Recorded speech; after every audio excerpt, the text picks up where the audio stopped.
Assalamualaikum warahmatullahi wabarakatuh. Innal hamdalillah nahmaduhu wa nasta'inuhu wa nastaghfiruh wa na'udzu billahi min syururi anfusina wa min sayyiati a'malina. Man yahdihillahu fala mudilla lahu wa man yudlil fala hadiyalah. Wa asyhadu an la ilaha illallah wahdahu la syarika lah. Wa asyhadu anna Muhammadan 'abduhu wa rasuluh. Ya ayyuhalladzina amanu taqullaha haqqa tuqatih wa la tamutunna illa wa antum muslimun. Ya ayyuhan nasu taqu rabbakumul ladzi khalaqakum min nafsin wahidah wa khalaqa minha zawjaha wa batha minhuma rijalan katsiran wa nisaa'a wattaqullaha alladzi tasaaluna bihi wal arham innallaha kana 'alaikum raqiba. Ya ayyuhalladzina amanu taqullaha wa qulu qawlan sadida yuslih lakum a'malakum wa yaghfir lakum dhunubakum wa may yuti'illaha wa rasulahu faqad faza fawzan 'azima amma ba'd. Fa inna asdaqal hadithi kitabullah wa khairal hadi hadi Muhammadin sallallahu alaihi wasallam wa syarrul umuri muhdatsatuha wa kullu muhdatsatin bid'ah wa kullu bid'atin dhalalah wa kullu dhalalatin finnar. Para pemirsa jamaah Salaf Ittiba TV rahimakumullah. Alhamdulillah di pagi hari ini Allah Subhanahu wa taala mempertemukan kita melalui siaran online kajian rutin Salaf Ittiba TV. Di pertemuan pagi hari ini kita bersyukur kepada Allah Subhanahu wa taala. Allah mempertemukan kita kembali setelah sekian bulan kita libur, tidak mengadakan kajian online pembahasan kitab Mu'amalatul Hukam fi Dhail Kitabi was Sunnah. Alhamdulillah di pagi hari ini kita dipertemukan kembali dalam keadaan nikmat sihah, al-afiyah, nikmat taufik, nikmat hidayah dari Allah Subhanahu wa taala. Ini semua patut untuk kita syukuri kepada Allah Azza wa Jalla. Hadirin atau pemirsa yang dimuliakan Allah Subhanahu wa taala, sejatinya kajian kita ini melanjutkan kembali pembahasan kitab Mu'amalatul Hukam fi Dhail Kitabi was Sunnah yang tertunda mungkin sejak bulan Januari kalau nggak salah. Ya.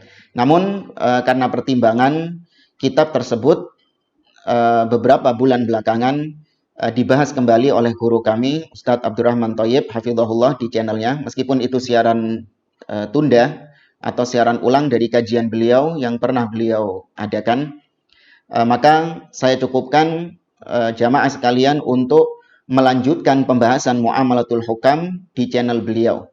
Ya, Anda bisa lihat, subscribe di channel YouTube beliau Abdurrahman Thayyib. Di situ ada pembahasan tentang Mu'amalatul Hukam. Silakan Anda ikuti pembahasan dari beliau, insya Allah lebih mencukupi daripada apa yang kita bahas sebelumnya. Nah,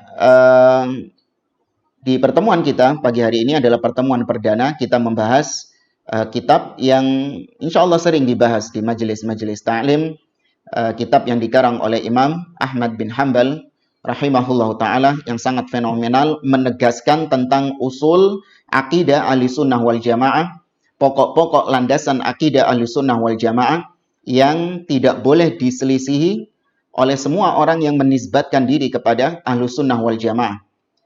Ada permasalahan-permasalahan akidah yang menjadi karakteristik ciri khas dari Ahlussunnah wal Jamaah yang tidak dimiliki oleh Ahlul Bid'ah. Nah, itu dikumpulkan oleh Imam Ahmad bin Hanbal dalam kitab Ushulus Sunnah yang hanya menegaskan poin-poin yang berkaitan dengan pokok-pokok landasan akidah Ahlussunnah wal Jamaah.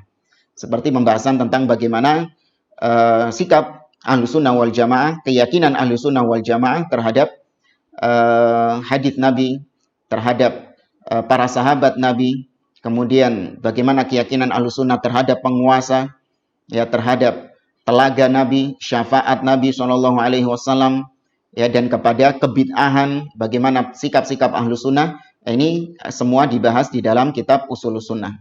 Dan banyak para ulama yang mensyarah ya kitab Ushulus Sunnah karangan Imam Ahmad rahimahullahu taala. Di antaranya Fadilatul Syekh Abdul Aziz Ar-Rajihi Demikian juga yang fenomenal Syekh Yahya Ibnu Yahya An-Najmi, dan di antara syarah-syarah dari Ushul Sunnah yang juga sangat luar biasa kandungan syarahnya, kandungan isinya, materinya adalah apa yang akan kita bahas di sini adalah syarah dari Fadilatul Syekh Ad-Doktor Muhammad Ibnu Sa'id Ibnu Ruslan hafizahullahu taala. Pemirsa yang dimuliakan Allah Subhanahu wa taala, sebelum kita mulai masuk di muqaddimah kitab Syarah Ushulis Sunnah oleh Syekh Muhammad Sa'id Ruslan, kita perlu untuk memaparkan terlebih dahulu bagaimana biografi ringkas dari pensyarah kitab ini, yaitu Fadilatul Syekh Muhammad Ibnu Sa'id Ruslan hafizahullahu taala.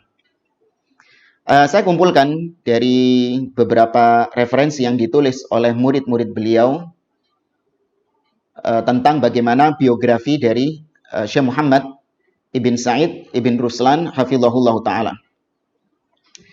Disebutkan setelah menyebutkan khutbatul hajah, innal hamdalillah dan seterusnya, disebutkan bahwa ini merupakan tarjamah mukhtasarah, biografi ringkas li fadilati Syekh Al-Allamah Abu Abdillah Muhammad Ibnu Sa'id Ibn Ruslan hafizahullah ta'ala, a'dadnaha ba'da mulazamatin lahu wa ma'rifatin bihi hafizahullah. Ini adalah biografi ringkas dari Abu Abdillah Muhammad Ibnu Sa'id Ruslan hafizahullah yang telah kami susun setelah kami bermulazamah dengan beliau. Pentingnya kita mempelajari biografi dari seorang ulama, terutama bagi penuntut ilmu ini, kata beliau, supaya kita mengetahui bagaimana guru atau ulama yang akan kita ambil ilmunya. Karena kita tahu Ahlussunnah wal Jamaah ini tidak sembarangan dalam mengambil ilmu. Harus dari orang-orang yang benar-benar memiliki akidah yang lurus, memiliki manhaj yang lurus, yang bisa diambil ilmunya. Oleh karenanya sebelum kita membahas tentang syarah Ushulis Sunnah yang dikarang oleh Syekh Muhammad Sa'id Ruslan, kita perlu terlebih dahulu mengetahui bagaimana akidah beliau, bagaimana manhaj beliau, siapa guru-guru beliau, kemudian bagaimana pujian, sana'ul ulama, pujian-pujian ulama terhadap beliau. Nah, ini penting untuk kita pelajari bersama. Disebutkan di sini nama beliau Muhammad Ibn Sa'id Ibn Ahmad Ruslan hafizahullahu ta'ala, dengan kunyah Abu Abdillah. Beliau dilahirkan di sebuah kota atau sebuah distrik di Mesir sana yang bernama Subkil Ahad. Ini kalau lihat di peta itu, kalau nggak salah, Subkil Ahad itu berada di atas atau di utara kota Kairo, Al-Qahirah. Beliau dilahirkan di sana. Beliau dilahirkan, ini tidak disebutkan kalender hijriahnya. Beliau dilahirkan pada bulan November tahun 1955. Berarti berapa usia beliau sekarang?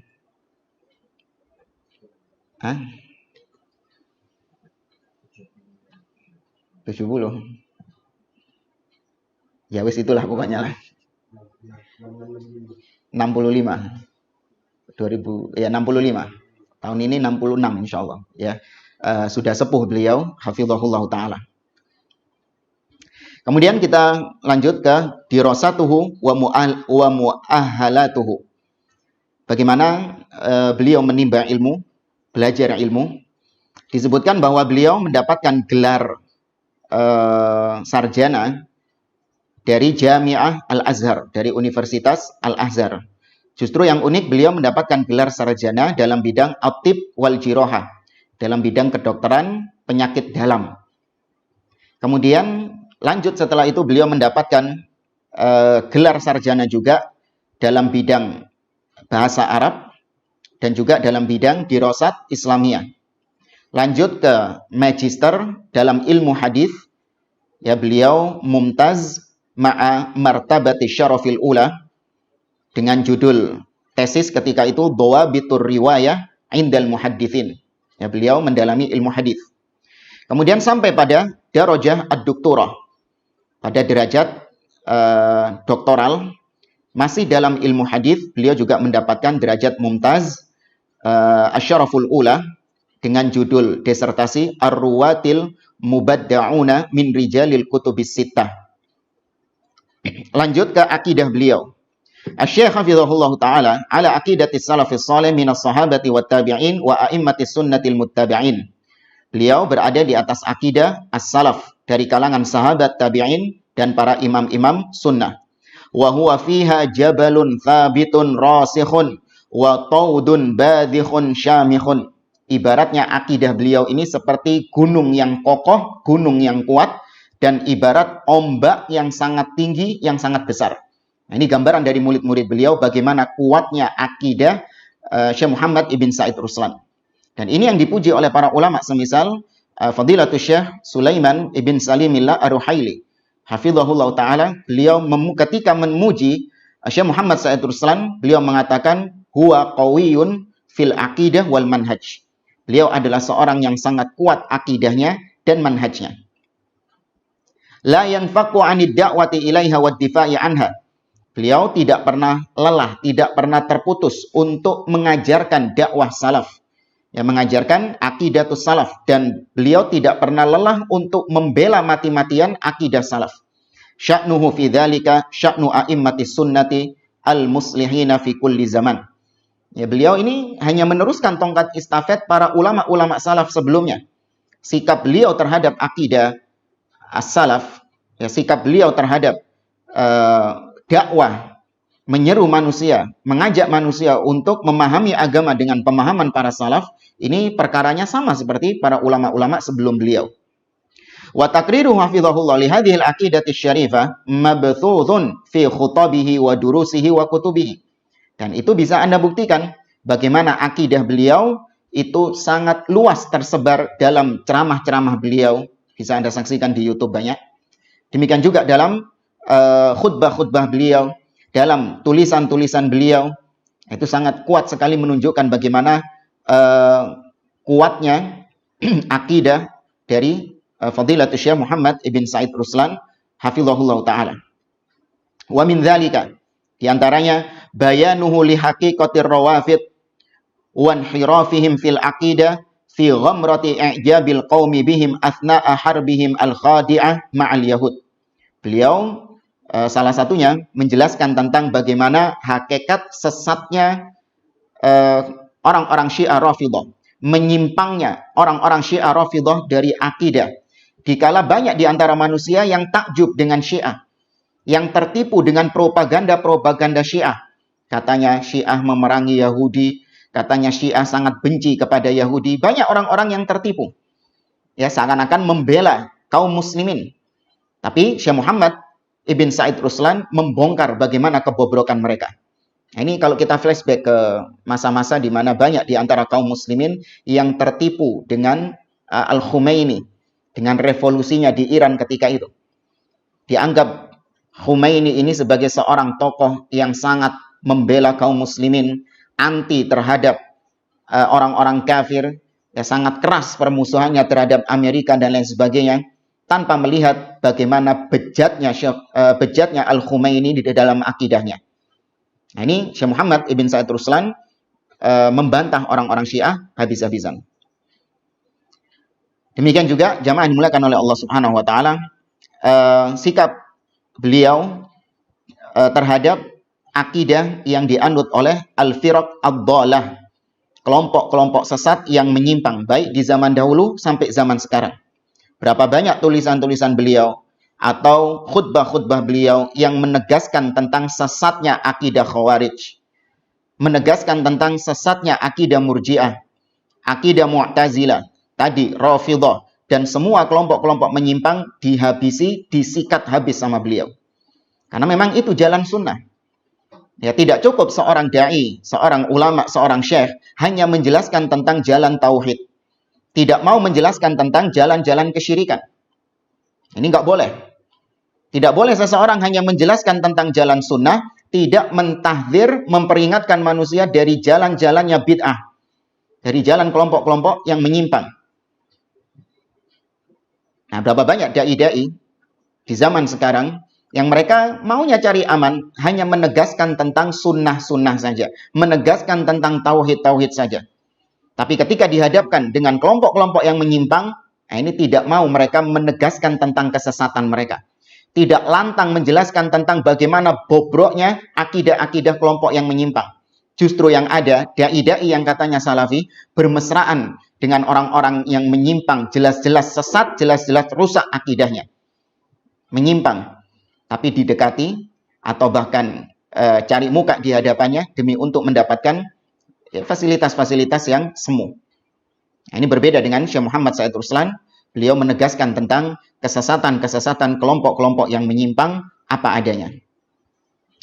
Dan di antara kelompok-kelompok menyimpang yang muncul di zaman sekarang, yang beliau tegas membantah habis-habisan adalah firqah Muslim Brotherhood, atau yang dikenal dengan Al-Ikhwanul Muslimun. Nah, ini di Mesir, Al-Ikhwanul Muslimun tumbuh subur di sana. Karena banyak tokoh-tokohnya yang hidup di Mesir sana. Nah, Syekh Muhammad Ibn Said Ruslan adalah salah satu tokoh yang amat keras permusuhannya terhadap Al-Ikhwanul Muslimun. Karena di antara firqah-firqah yang banyak membuat prahara di Mesir adalah Al-Ikhwanul Muslimun. Di mana dahulu mereka menggerakkan kaum muslimin untuk memberontak kepada pemimpin yang sah ketika itu, Husni Mubarak. Ya, difitnah dengan berbagai macam fitnahan yang akhirnya menyebabkan sebagian syekh, sebagian dai yang menisbatkan diri kepada salafi ikut-ikutan berdemonstrasi di Tahrir Square ketika itu. Ya, menuntut kebijakan terhadap Presiden Husni Mubarak. Ya, beberapa syekh-syekh yang katanya salafi ikut arus fitnah ketika itu.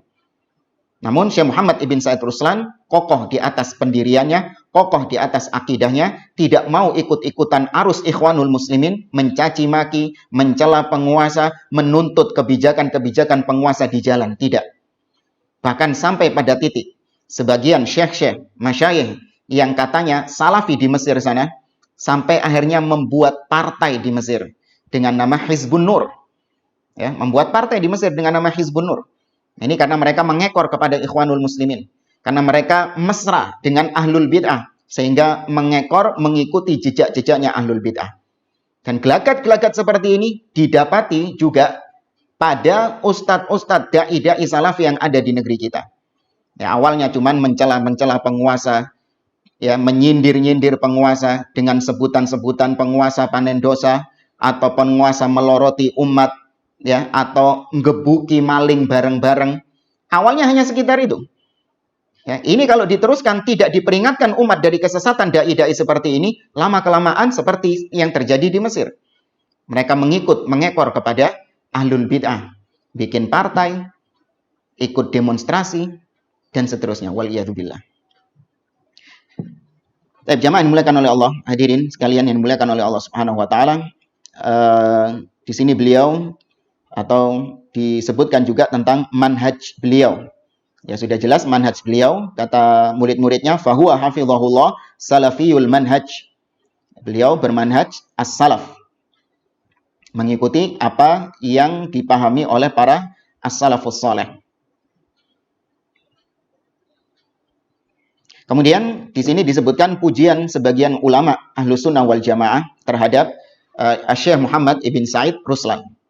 Qala Syekh As-Suhaimi hafizahullah taala, Syekh Saleh As-Suhaimi hafizahullah taala, beliau mengatakan, wa ana a'rifu walillahil hamd unasan fi ba'dil biladil lati wujidat fiha hadhihi at-taurat.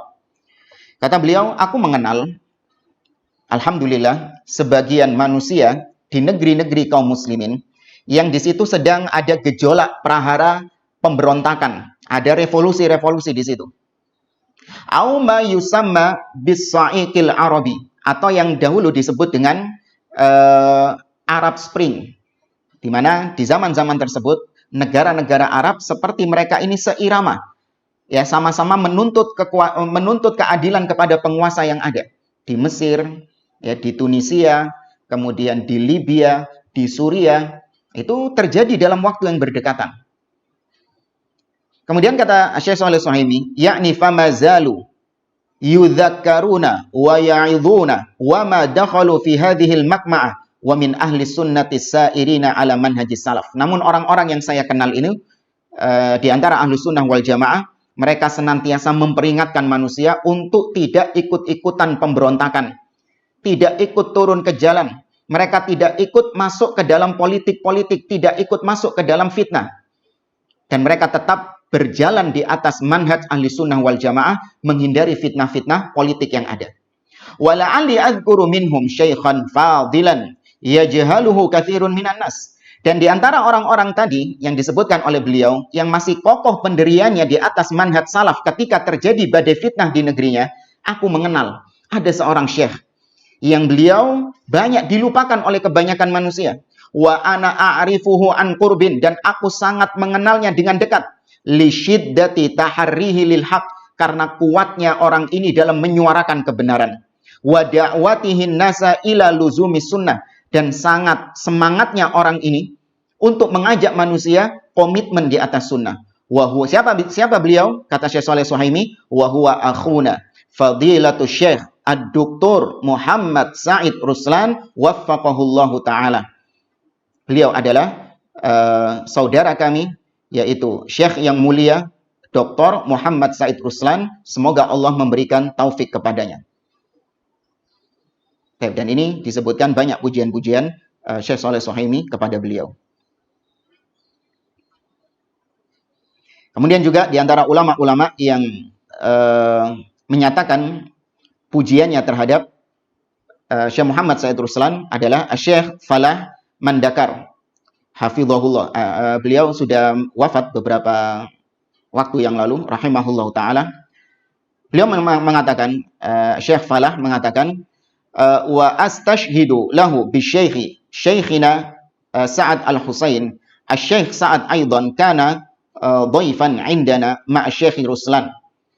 Ya, dan di antara yang kami persaksikan dengan Syekh saudara kami Sa'ad al-Husain, bahwasanya Syekh Sa'ad al-Husain itu pernah bertamu bersama kami dengan Syekh Muhammad ibn Said Ruslan.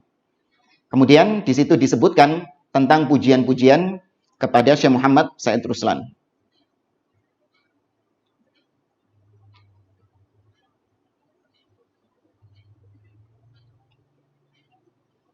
Banyak ya di antara ulama-ulama yang memuji bagaimana kuatnya akidah dan manhaj Syekh Muhammad ibn Said Ruslan hafizahullahu ta'ala.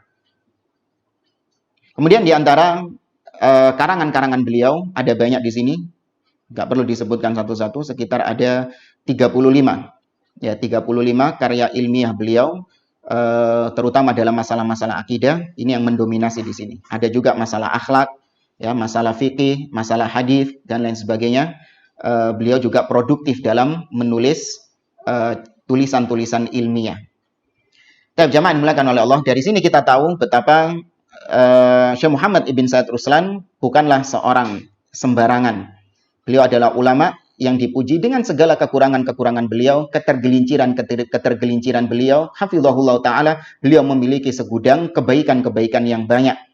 Di saat terjadi fitnah, justru beliau tegas, ya, seperti karang yang berada di lautan, tidak tergoyang dengan arus ombak yang ada, menegaskan manhaj Ahlus Sunnah wal Jamaah. Di saat yang bersamaan, di mana banyak dai-dai yang katanya salafi berguguran ikut arus hizbiyah, ikut arus harakiyah, ikut arusnya ahlul bidah. Namun Syekh Muhammad ibn Said Ruslan tetap tegar, tetap kokoh di atas manhaj salaf. Ya, namun sangat disayangkan orang yang luar biasa seperti ini, ulama yang sangat luar biasa keilmuannya seperti ini, dikatakan tolol oleh seorang oknum, dikatakan iftira, ya, mengada-ngada, ya, dikatakan sebagai mutahawir atau akthar kalamihi junun, kebanyakan ucapannya gila. Ya, namun setelah dibantah, ngeles. Ucapan tolol itu bukan muwajjah kepada Syekh Ruslan, tapi muwajjah kepada orang-orang yang mengupload videonya Syekh Ruslan. Nah, ini ngeles. Ya, sama seperti Syiah ketika mencela para sahabat, tujuannya bukan mencela para sahabat, tapi tujuannya adalah untuk mencela Nabi SAW. Maka demikian oknum yang mengatakan, saya mengatakan tolol bukan kepada Syekh Ruslan, tapi kepada orang-orang yang mengupload videonya Syekh Ruslan, maka kita katakan, kalau yang mengupload videonya Syekh Ruslan saja dikatakan tolol, apalagi orang yang ada di videonya itu. Ya, ini di antara kebobrokan akidah, kebobrokan manhaj dari seorang yang katanya menisbatkan diri kepada manhaj salaf. Ya, padahal justru dia sendiri yang tolol. Ya, ini kalau kalam saya jelas muwajjah ila wajhik. Ya, muwajjah ila wajhi, tertuju kepada wajahnya dia yang tolol, bukan Syekh Muhammad Said Ruslan. Pemirsa yang dimuliakan oleh Allah Subhanahu wa taala, langsung saja kita masuk ke kitab dari Syarah Ushulis Sunnah karangan Syekh Muhammad Ibn Said Ibn Ruslan hafizahullah taala. Bagi Anda yang ingin menyimak kajian kitab ini, tapi kajian kitab ini tidak saya baca secara keseluruhan, hanya kita ambil sebagian-sebagian saja, karena kitabnya cukup tebal dan juga ada 2 jilid. Ya, 1 jilidnya ini seperti yang saya pegang ini. Ini fotokopian ya. Ini ada sekitar 500, hampir 600 halaman 1 jilidnya. Ya, maka kalau di total mungkin 1000 lebih. Ya, 1200-an lebih halaman. Nah, ini kita ambil sebagian-sebagian saja, tidak secara keseluruhan. Bagi yang ingin mendapatkan kitab ini dalam bentuk elektronik, dalam bentuk PDF, mungkin nanti bisa di-share sama teman-teman tim Salaf Ittiba linknya. Bisa Anda download dan Anda baca di rumah. Tapi kalau kitab terjemahannya, wallahu a'lam, syarah dari Syekh Muhammad Said Ruslan ini ada apa enggak? Ana enggak pernah tahu ada apa enggak. Tapi kalau matan dari Ushulus Sunnah, itu banyak terjemahan-terjemahannya. Tapi cuman matannya saja. Dan kita langsung di halaman yang ke-6. Setelah beliau membuka kitabnya dengan khutbatul hajah, innal hamdalillah dan seterusnya, beliau mengatakan amma ba'd. Fa inna Allah Ta'ala jama'a lil muslimina bi khatamin nabiyyin wa imamil muttaqin wa sayyidi waladi Adam ajma'in. Sesungguhnya Allah Subhanahu wa taala telah mengumpulkan kaum muslimin, menjadikan kaum muslimin bersama dengan penutup para nabi, imamnya orang-orang yang bertakwa, penghulu anak cucu Adam seluruhnya. Ma farraqahu fi ghairihim minal fadail. Antara Nabi Muhammad SAW dengan kaum muslimin itu tidak terpisahkan dari keutamaan-keutamaan yang ada. Wa zadahum min fadlihi anwa'al fawadil. Dan Allah menambah kemuliaan kepada Nabi dan kaum muslimin dengan berbagai macam kemuliaan. Bal atahum kiflaini min rahmatihi. Allah mengkhususkan orang-orang yang beriman, yang mengikuti Nabi Muhammad SAW itu mendapatkan 2 kali lipat dari rahmat Allah Subhanahu wa taala. Kama qala ta'ala, sebagaimana yang Allah sebutkan dalam surah Al-Hadid ayat 28. Allah mengatakan, ya ayyuhalladzina amanu taqullah wa aminu bi rasulihi yu'tikum kiflaini mir rahmatihi wa yaj'al lakum nura yamshuna bihi wa yaghfir lakum wallahu ghafurur rahim. Wahai orang-orang yang beriman, bertakwalah kalian kepada Allah dan berimanlah kalian kepada Rasulnya, kepada Nabi SAW. Maka Allah akan memberikan kalian 2 kali lipat dari rahmatnya dan Allah akan menjadikan atas kalian cahaya, yakni petunjuk hidayah yang dengannya kalian berjalan di atasnya dan Allah akan mengampuni kalian. Dalam ayat ini, Allah khafu iqaballah wa aminu bi rasulih. Allah seakan-akan mengatakan kepada hambanya, takutlah kalian akan azab Allah dan berimanlah kalian terhadap Rasulnya. Maka Allah akan memberikan kepada kalian balasan 2 kali lipat dari rahmatnya dan Allah akan menjadikan atas kalian cahaya, hidayah yang dengannya kalian berjalan di atasnya dan Allah mengampuni dosa-dosa kalian. A'taqumullahu dzalika kullah. Allah memberikan itu semuanya kepada kalian wahai kaum muslimin. Liya'lama ahlul kitab alladzina lam yu'minu bi Muhammadin sallallahu alaihi wasallam annahum la yaqdiruna ala syai'in min fadlillah yaksibunahu li anfusihim aw yamnahunahu li ghairihim. Agar supaya orang-orang ahlul kitab, Yahudi dan Nasrani, yang mereka tidak beriman kepada Nabi SAW, agar mereka tahu bahwa mereka tidak akan mampu untuk mendapatkan sedikit pun dari karunia Allah yang Allah berikan kepada orang-orang beriman. Sekuat apapun usaha mereka, dan sekuat apapun usaha mereka untuk menghalangi kaum mukminin mendapatkan karunia dari Allah, mereka tidak akan mampu. Kenapa? Wa annal fadla kullahu biyadillah. Karena karunia itu semuanya berada di tangan Allah Subhanahu wa taala wahda. Yu'tihi may yasha'u min ibadih. Allah berikan kepada siapapun yang Allah kehendaki. Wallahu dzul fadlil azim ala khalqihi. Wa qad ja'alallahu ta'ala ummata Muhammad sallallahu alaihi wasallam khaira ummah ukhrijat linnas. Dan sebagaimana kita maklumi, Allah Subhanahu wa taala menjadikan umat Nabi Muhammad sallallahu alaihi wasallam, semoga Allah menjadikan kita termasuk di antara umatnya. Allah menjadikan umat Nabi Muhammad sebagai the best ummah, sebaik-baiknya umat yang Allah keluarkan bagi manusia. Fahum khairul umam wa akramuha 'ala Allahi min jami'il ajnas. Umatnya Nabi Muhammad sallallahu alaihi wasallam adalah umat yang terbaik. Allah Subhanahu wa taala muliakan umat Nabi Muhammad sallallahu alaihi wasallam atas semua jenis umat-umat yang ada. Hadahumullah bi kitabihi wa sunnati rasulih limakhtalafu fihi minal haqqi qablahum. Allah memberikan mereka petunjuk dengan kitabnya, dengan sunnah nabinya sallallahu alaihi wasallam dari apa-apa yang mereka perselisihkan dari kebenaran yang terjadi sebelum mereka. Ini kita tahu umat-umat sebelum kita, mereka berselisih tentang kebenaran. Yahudi berselisih, Nasrani berselisih, maka Allah berikan hidayah kepada umat Nabi Muhammad SAW atas apa yang diperselisihkan oleh kaum-kaum sebelumnya. Wa ja'alahum wasatan adlan khiyaron. Dan Allah menjadikan umat Nabi Muhammad SAW sebagai umat yang pertengahan, yang paling adil, yang paling terbaik. Ya, sebagaimana Allah mengatakan dalam surah Al-Baqarah, wa kadzalika ja'alnakum ummatan wasata. Demikianlah kami jadikan kalian, wahai umat Muhammad, umat yang pertengahan. Ya, umat yang pertengahan di sini bukan umat yang pelin-pelan, yang mencela-mencela. Ya, tidak ke arah hak dan juga tidak ke arah batil, enggak. Tapi umat yang pertengahan di sini adalah pertengahan di antara dua kesesatan. Ya, maka kalau pertengahan di antara kesesatan dan kebenaran, ini bukan wasat yang hak. Ini bukan wasat yang dimaksud oleh Allah Subhanahu wa taala. Ada kesesatan. Ya, dan ada juga kebenaran. Anda memilih jalan tengah. Ya, memilih dzul wajhain, punya dua muka. Kalau bersama orang-orang yang sesat, Anda bersama mereka. Kalau bersama orang-orang yang di atas kebenaran, Anda bersama mereka, memuji-muji mereka. Ini pertengahan yang batil seperti ini. Ya, maka kalau ada hak dan batil, pilih barisan yang hak. Jangan aneh-aneh nyoba-nyoba pertengahan.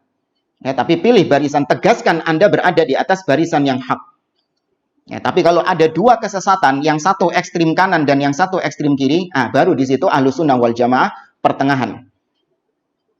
Kata para ulama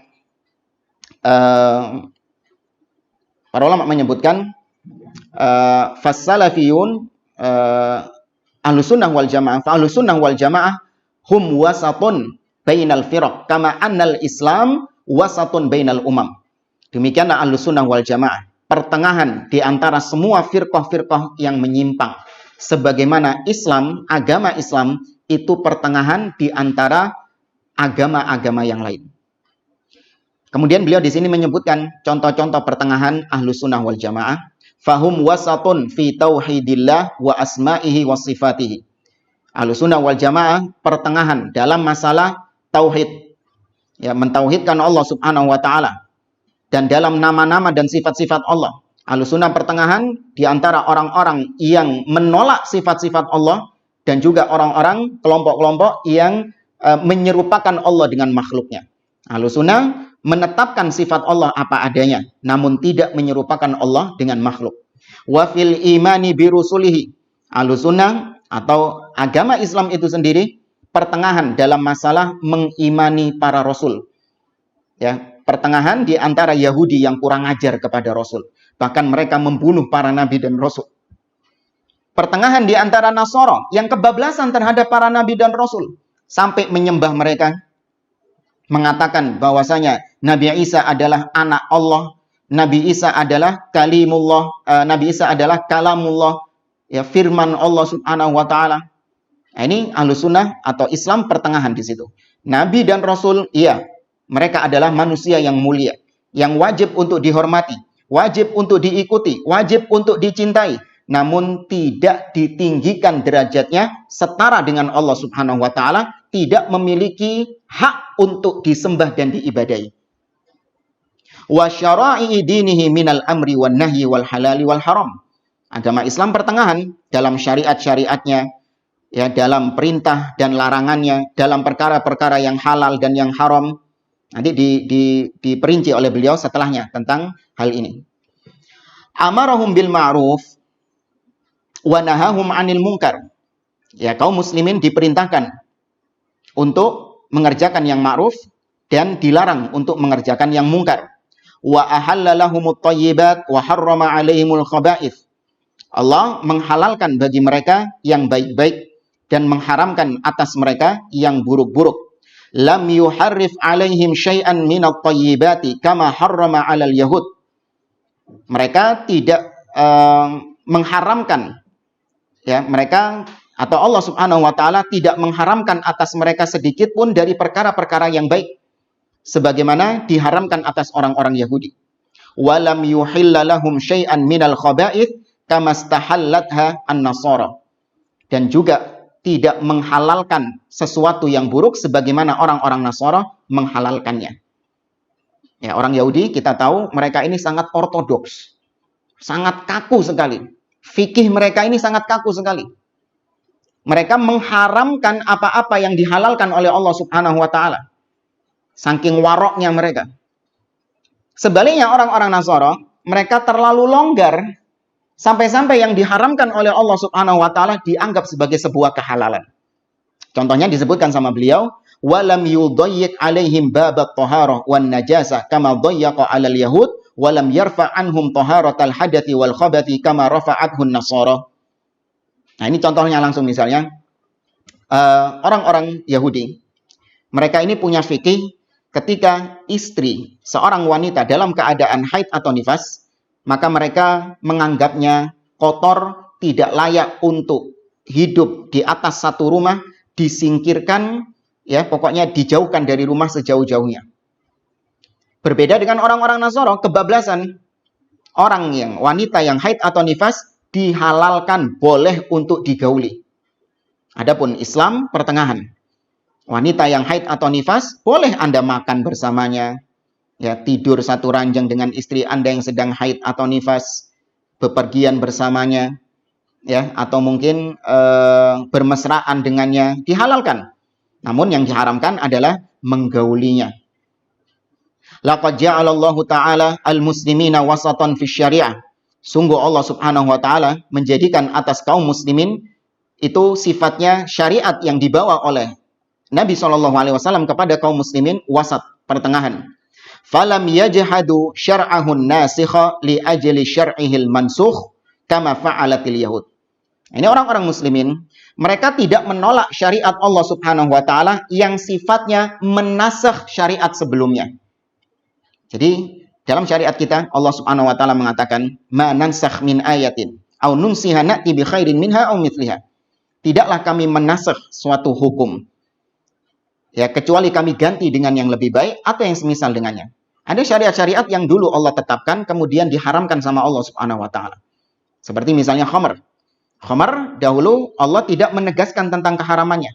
Kemudian datang ayat yang menegaskan tentang keharaman khamr tersebut. Demikian juga dulu waris. Orang tua, kemudian anak atau saudara yang mereka merupakan ahli waris, dahulu boleh mendapatkan wasiat dari orang yang akan meninggal. Ya, sebagaimana Allah mengatakan, kutiba alaikum idza hadara ahadakumul maut in taraka khairanil wasiyah lil walidaini wal aqrabina bil ma'ruf. Apabila salah seorang di antara kalian mau meninggal dan dia memiliki harta yang banyak, hendaklah dia mewasiatkan harta tersebut kepada orang tua dan kepada karib kerabat. Namun datang syariat yang menasakh itu, yaitu sabda Nabi SAW, fala wasiyata lil warith. Tidak boleh ada wasiat kepada ahli waris. Wasiat itu kepada yang non ahli waris, itu pun tidak lebih dari sepertiga hartanya. Nah, kita menerima apabila ada syariat-syariat yang memang dinasakh. Nah, berbeda dengan orang-orang Yahudi, mereka nggak mau menerima kalau ada syariat yang dinasakh. Sebagaimana dahulu, Nabi Isa alaihi salam, ketika diturunkan kepada beliau syariat-syariat yang menasakh syariatnya Nabi Musa alaihi salam, orang-orang Yahudi nggak terima. Ya, orang-orang Yahudi nggak menerima. wa li uhilla lakum ba'dha ma hurrima 'alaikum. Dan aku datang untuk mengharamkan atas kalian apa-apa yang dulu di syariatnya Nabi Musa halal atas kalian. Enggak menerima mereka. Wala ghayyaru syai'an min syar'ihil muhkam wala tada'u syar'an lam ya'dhanillahu bihi kama fa'alatin nasara. Yang Yahudi ekstrim sampai-sampai Allah ketika menasakh suatu syariat, Yahudi enggak mau ngerubah saking ortodoksnya. Kebalikannya orang-orang Nasara, apa yang disyariatkan oleh Allah malah ditambah-tambahi. Malah dirubah-rubah. Ya, berbuat bid'ah apa-apa yang tidak diizinkan oleh Allah Subhanahu wa taala. Nah, ini di sini kita lihat ya bagaimana pertengahan Muslim, pertengahan Islam di antara Yahudi yang getol mempertahankan syariat mereka, meskipun syariat itu dihapus sama Allah, tetap mereka getol mempertahankannya. Dibandingkan juga dengan Nasara yang sudah dikasih syariat namun ditambah-tambahi dan dirubah-rubah. Muslim menjalankan apa yang diperintahkan oleh Allah, apa yang telah diwahyukan oleh Allah Subhanahu wa taala, meskipun itu adalah ayat atau hukum yang dinasakh, tetap dijalankan oleh orang-orang yang beriman dan tidak menambah sedikit pun dari syariat tersebut. Wala ghalau fil anbiya'i was shalihin ka ghuluwin nasara. Dan orang-orang yang beriman, kaum muslimin tidak ghulu, berlebih-lebihan terhadap para nabi dan orang-orang soleh. Seperti hulunya orang-orang Nasara. Wala bakhasuhum huquqahum kafi'lil yahud. Dan tidak juga merendahkan hak-hak para nabi dan rasul. Ya, tidak juga merendahkan orang-orang soleh sebagaimana perbuatannya orang-orang Yahudi yang gemar mencaci maki para nabi dan rasul, mencaci maki orang-orang soleh. Ini perbuatannya Yahudi. Ya, seperti tadi oknum yang mengatakan ulama itu tolol, iftira, junun. Nah, itu sifatnya seperti sifat orang Yahudi, bahkan melebihi Yahudi. Wala ja'alul khaliqa subhanahu muttasifan bi khasa'isil makhluk wa naqaisihi wa ma'ayibihi minal faqri wal bukhli wal ajaz ka fi'lil yahud. Ahlussunnah wal jamaah atau umat Islam tidak mensifati Allah Subhanahu wa taala dengan sifat-sifat yang aib, sifat-sifat yang cacat. Seperti orang-orang Yahudi yang mensifati Allah Subhanahu wa taala dengan sifat miskin. Ya, orang-orang Yahudi mengatakan hal demikian sebagaimana yang Allah sebutkan, laqad sami'allahu qaulal ladzina qalu innallaha faqirun wa nahnu aghnia. Allah itu fakir sedangkan kami orang-orang yang kaya. Allah juga disifati dengan bukhul, dengan pelit. Sebagaimana yang Allah sebutkan tentang orang-orang Yahudi, wa qalatil yahudu yadullahi maghlulah. Orang-orang Yahudi mengatakan tangan Allah terbelenggu. Artinya Allah itu bakhil, Allah itu pelit. Ya, Ahlussunnah tidak mensifati Allah dengan sifat-sifat yang cacat. Walal makhluqa muttasifan bi khasa'isil khaliq subhanahu allati laisa kamitslihi fiha syai' ka fi'lin nasara. Sebaliknya Ahlussunnah wal Jamaah, umat Islam juga tidak mensifati Allah Subhanahu wa taala, juga tidak mensifati makhluk dengan sifat Allah Subhanahu wa taala. Seperti orang-orang Nasara mensifati makhluk, yaitu Nabi Isa alaihi salam, disifati dengan sifat-sifat Allah Subhanahu wa taala.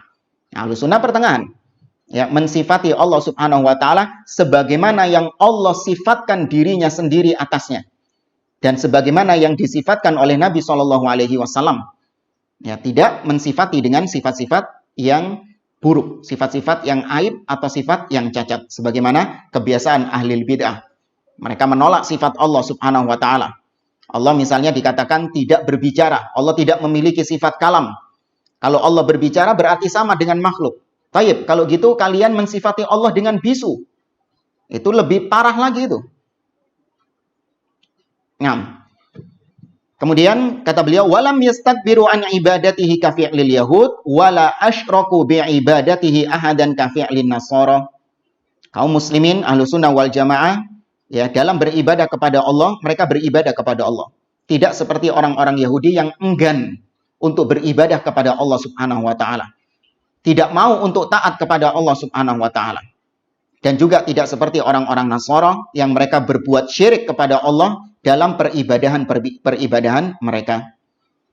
Kemudian kita tutup ucapan beliau di sini, wa ahlus sunnah wal jamaah fil islami ka ahlil islam fi ahlil milal. Ini sudah kita singgung tadi ya. Ahlus sunnah itu pertengahan di antara semua firqah-firqah, kelompok-kelompok sesat yang ada. Sebagaimana Islam itu pertengahan di antara agama-agama lain.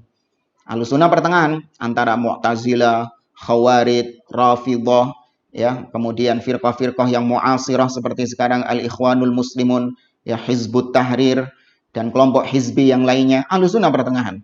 Sebagaimana Islam pertengahan antara Yahudi dan Nasara. Ada tanya jawab?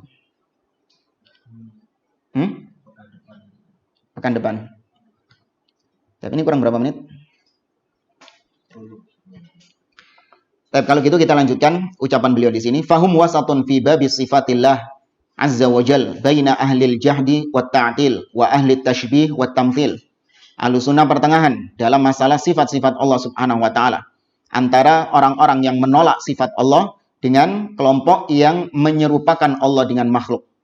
Wahum wasatun fi, nanti akan ada ya perinciannya tentang masalah ini. Wahum wasatun fi babi af'alillahi azza wa jalla bainal mu'tazilatil mukadzibina bil qadar wal jabriyatin nafina li hikmatillahi wa rahmatihi wa adlihi wal mu'aridina bil qadari amrallahi wa nahyahu wa thawabahu wa iqabahu. Ahlussunnah juga pertengahan dalam masalah perbuatan Allah Subhanahu wa taala antara kelompok Mu'tazilah yang mendustakan takdir dan Jabriyah yang menolak perbuatan Allah itu ada hikmahnya. Mereka menganggap bahwa perbuatan Allah itu nggak ada hikmahnya. Ya, apapun yang Allah tetapkan atas makhluknya itu tidak ada hikmahnya. Wal mu'aridina bil qadari amrallahi wa nahyahu wa thawabahu wa iqabahu. Wa hum wasatun fi babil wa'di wal wa'idi bainal wa'idiyah alladziina yaquluna bi takhlidi usatil muslimina finnar wa wal murji'ati alladziina yajhaduna ba'dal wa'id wa ma faddalallahu bihil abrara 'alal fujjar. Ahlussunnah juga pertengahan antara kelompok wa'idiyah. Kelompok wa'idiyah Ahlussunnah pertengahan dalam masalah ancaman-ancaman Allah. Pertengahan di antara kelompok yang ekstrim yaitu al-wa'idiyah. Al-wa'idiyah ini ada dua ya, yaitu Khawarij dan Mu'tazilah. Mereka sama-sama menganggap bahwa pelaku dosa besar itu kekal di neraka. Ya, pelaku dosa besar kekal di neraka. Khawarij dan Mu'tazilah sepakat dalam masalah ini. Cuman yang berbeda dalam masalah dunianya. Kalau Khawarij menganggap pelaku dosa besar kafir. Sedangkan Mu'tazilah menganggap pelaku dosa besar di dunia itu kedudukan di antara dua kedudukan. Atau manzilah bainal manzilatain. Adapun kalau tentang ancaman di akhirat, pelaku dosa besar, baik Khawarij ataupun Mu'tazilah sama-sama meyakini bahwa pelaku dosa besar kekal di neraka. Karena mereka menolak adanya syafaat.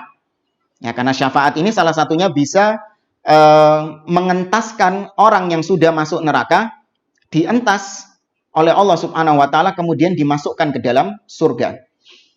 Ya, dimasukkan ke Nahrul Haya, sungai kehidupan. Kemudian dimasukkan ke dalam surga. Ini orang-orang yang beriman yang masih ada tauhidnya. Ya, meskipun dia melakukan dosa besar, tetap ada kans untuk dia diselamatkan dari neraka Allah Subhanahu wa taala. Antara kelompok itu dan juga yang meremehkan seperti Murji'ah yang mereka menolak tentang ancaman-ancaman Allah Subhanahu wa taala, bahwa mereka menganggap pelaku maksiat itu tidak diancam oleh Allah dengan neraka. Ya, mau pezina, mau orang yang minum khamr, atau bahkan orang yang berbuat ya, kemaksiatan yang besar sekalipun, selama hatinya masih beriman, maka dia masuk surga. Nah, Ahlussunnah pertengahan bahwa pelaku dosa besar mereka masih mukmin ma'a imanihi. Mereka masih beriman dengan keimanannya.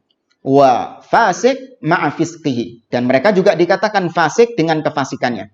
Tidak dikatakan mukmin yang kamil, mukmin yang sempurna, tapi juga tidak dikatakan kafir yang tidak ada keimanannya sama sekali. Tapi dalam ancaman neraka, Ahlussunnah meyakini orang-orang pelaku dosa besar tahta masyiatillah. Itu di bawah kehendak Allah Subhanahu wa taala. Insya'a adzabahu wa insya'a ghafara lahu. Kalau dia dikehendaki oleh Allah, Allah akan mengampuninya.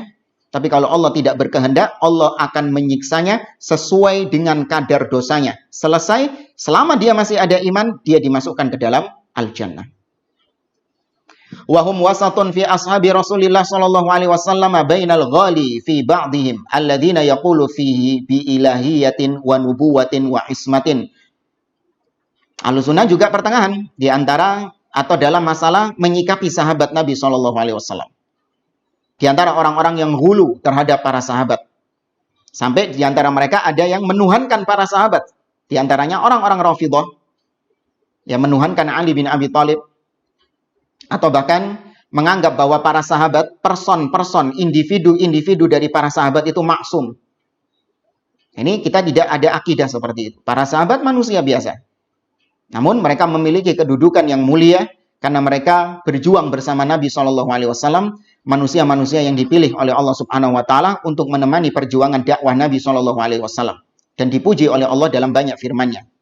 Wal jafi anhum alladhi yukaffiru ba'dahum aw yufassiquhu wa hum khiyaru hadhil ummah.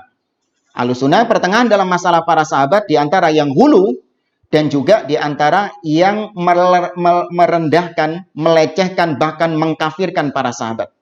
Ya, seperti kalangan Syiah Ar-Rafidhah. Wa hum yanfuna 'anid din tahrifal ghalin wa huwa ta'assubus syadidu bila dalil wa intihalal mubtilin wa huwa tahsinud dhanni bil aqli fi syar'iyyati wa mutaba'atul hawa wa ta'wilal jahilin wa huwal jahlu bi masadiril ahkam wa bidalalatiha ala mastudilla biha alaihi. Ahlussunnah mereka lah orang-orang yang meniadakan dari agama ini tahrifnya, penyimpangannya orang-orang yang hulu. Bagaimana itu orang-orang yang hulu? Yaitu orang-orang yang ta'assub, fanatik buta bukan kepada dalil. Ya, fanatik buta kepada organisasi atau kepada instansi tertentu atau kepada sekolah tertentu, universitas tertentu, itu al-ghalin, orang-orang yang hulu. Ahlussunnah menyingkirkan ini, orang-orang seperti ini. Membersihkan dakwah salafiyah, manhaj salafiyin dari orang-orang yang modelnya hulu seperti ini. Wantihalal mubtilin, dan juga menyingkirkan orang-orang yang intihal mubtilin. Apa itu? Tahsinud dhanni bil aqli fi syar'iyyat. Yaitu mendahulukan dugaan-dugaan akal ya di syariat Allah Subhanahu wa taala. Ya, jadi syariat Allah itu berdasarkan apa yang diduga baik. Apa yang dianggap baik itu dijadikan sebagai sebuah syariat. Wa mutaba'atul hawa, mengikuti hawa nafsu. Dan takwilnya orang-orang yang jahil, orang-orang yang bodoh. Ya, orang-orang yang bodoh terhadap sumber-sumber hukum, ya terhadap pendalilan-pendalilan hukum, tapi ngomongnya sok. Ya, nggak paham tentang Al-Quran, nggak paham tentang As-Sunnah, ya tidak paham tentang sejarah, namun berani berkoar-koar. Ya, sampai-sampai mengatakan Masjid Al-Aqsa itu sama dengan Haikal Sulaiman huwa-huwa. Ya, padahal para ulama dari dahulu mengingkari tentang Haikal Sulaiman ini adalah min akadzibil Yahud, termasuk kedustaan orang-orang Yahudi untuk mereka bisa mengklaim tanah suci Al-Aqsa. Ya, banyak para ulama yang menegaskan tentang batilnya Haikal Sulaiman. Ya, namun ada oknum yang sok tahu tentang kondisi Al-Aqsa, yang mentang-mentang jadi tour guide di sana. Jadi sudah pakarnya Al-Aqsa mengatakan Haikal Sulaiman itu Masjid Al-Aqsa huwa-huwa. Ya, dia juga. Ya, ini kita teringat dengan kejadian tahun 2018-2019. Mujamma' Malik Al-Fahd di Madinah sana itu pernah mengeluarkan Al-Quran dengan terjemahan bahasa Ibrani. Ini saya kalau nggak salah ada PDF-nya di sini.